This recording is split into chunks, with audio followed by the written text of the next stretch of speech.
porque eu sempre sonhei em ter a Harley, né? Muitos anos era sonho. Minha experiência assim mais profunda com o clube e tudo foi pa- passeando, né? Visitando uma festa de motoclube. Eu tinha uma moto pequena e eu cheguei e tava tudo lotado já. E aí tinha uns harleiros, assim, as motos enfileiradas, e só tinha um espaço lá no meio das ultras, assim, né, cara? Eu falei, pô, como é que eu vou parar lá, né? Daí eu cheguei e pedi licença, posso estacionar minha motinha aqui? Ele falou, cara, o que importa é o espírito, não é a moto. Então fica à vontade. E aquilo despertou o desejo de ter uma Harley, né? Muitos anos se passaram e eu consegui conquistar esse sonho. Comprei a minha Harley, comecei a conhecer pessoas e frequentar alguns lugares. Fiz algumas amizades, de repente um amigo meu chegou e ele, bem-vindo ao inferno. E esse era o jargão, né, dele. Chegava todo mundo e bem-vindo ao inferno. E aquilo começou a me incomodar, cara, porque todo churrasco que eu ia, o cara levantava esse jargão. Eu comecei a perceber e acredito que o Espírito Santo já me incomodando, né? Olha onde tu está indo, olha o que está acontecendo. Como a gente aprende na palavra, o primeiro ponto, acho que Deus começa a trabalhar conosco é no financeiro, né? Que depois daquilo começou a gerar um monte de problemas e tal, de trabalho, de finança, e eu comecei a entender que não estava certo. E ali eu fui buscar. E aí, para resumir a história, eu conheci o ministério, né? E aí eu comecei a entender que Deus foi tão sempre misericordioso e bondoso comigo e me deu, me permitiu que conquistasse o sonho de ter a moto, mas não para ficar rodando sem propósito algum, né? E muitas vezes eu rodei pensando, poxa, mas para isso que eu tenho a moto, para estar sendo, enfim, uma ferramenta do inferno, né, cara? Porque acho que só falando da palavra, né, só de tu proferir essas palavras, bem-vindo ao inferno, ficou muito pesado para mim. E aquilo me afastou daquela vida, assim, de uma maneira, de uma forma contundente. E isso foi a grande virada de chave para mim, né? Que legal. E como é E que aí? tu conheceu o ministério? Então, eu conheci o ministério através das redes sociais e eu já vinha buscando, nesse processo, buscando uma forma de servir a Deus e de conhecer mais sobre a palavra. Eu sempre, enfim, família católica, né? Então, sempre, desde pequeno, uma das minhas avós evangélica, eu fui já para a igreja. Com 10 anos, eu lembro que eu queria ir lá na frente e entregar a vida a Jesus, né? Mas ainda você não tem esse discernimento de o que é entregar a vida a Jesus, é pequeno. Pelo menos eu não tinha. Então, eu sempre me entendi como cristão, mas depois de um tempo eu comecei a perceber que faltavam algumas peças aí nesse quebra-cabeça.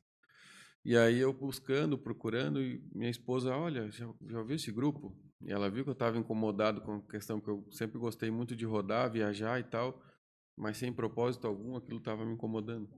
E aí ela me apresentou, e eu fiz um contato pela rede social, pelo Instagram, e conheci o pastor Dudu, né, através do apóstolo Edu, e tive uma experiência, assim, muito forte também. Na minha primeira viagem, que eu fui como um convidado, né, comunicando, ó, me apresentou, né, primeiramente ali, o ministério, e falou, ó, final de semana que vem nós temos uma viagem para o Rio Grande do Sul, perdão, uma viagem para o Rio Grande do Sul, e tu é convidado, pode ir conosco. E eu fui, e foi uma experiência, assim, já sobrenatural, né, como eles falavam, a viagem já é uma batalha espiritual, é uma guerra, né, só que eu estava ali de convidado, e aquilo para mim não fazia sentido ainda, né. E foi muito forte, assim, tanto que quando eu cheguei lá, minha primeira atitude, meu posicionamento foi me batizar, né? E fui batizado e ali começou esse processo, essa transformação. Ainda fiquei com algumas dúvidas e tudo, mas eu passei basicamente umas 3 semanas. Minha esposa trabalha comigo e eu comecei a falar para ela: você está percebendo que a gente passa dias, está passando dias é, fala sobre o trabalho, daqui meia hora a gente volta no assunto da viagem, do ministério, e isso tava muito forte e evidente, assim. Então não teve dúvida, né? Aqui é um caminho, e eu senti no coração e entrei de cabeça, e enfim, estamos aí na luta, aprendendo. Legal, cara. Me veio um insight agora aqui, porque quantas vezes antes de me converter, não sei se já te passou isso na cabeça, assim, ô Gabriel, de a gente ver pessoas e amigos que falavam assim, como ele tá dando testemunho, e a gente parece que não, tipo, nada a ver, o Não fazia sentido, né? cara, nada a ver, o cara é falando umas besteiras. E hoje vivendo, cara, vivendo o evangelho dentro da tua casa, em cada cômodo, em cada área, assim, o Espírito Santo entrando e mostrando, revelando, limpando. Cara, é o que eu falo assim, é demais, cara, é demais. Muitas vezes aconteceu.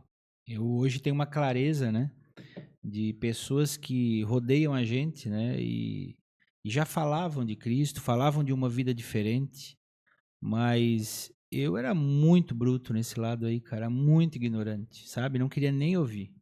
Às vezes destratava, sabe? E como Deus teve misericórdia, sabe?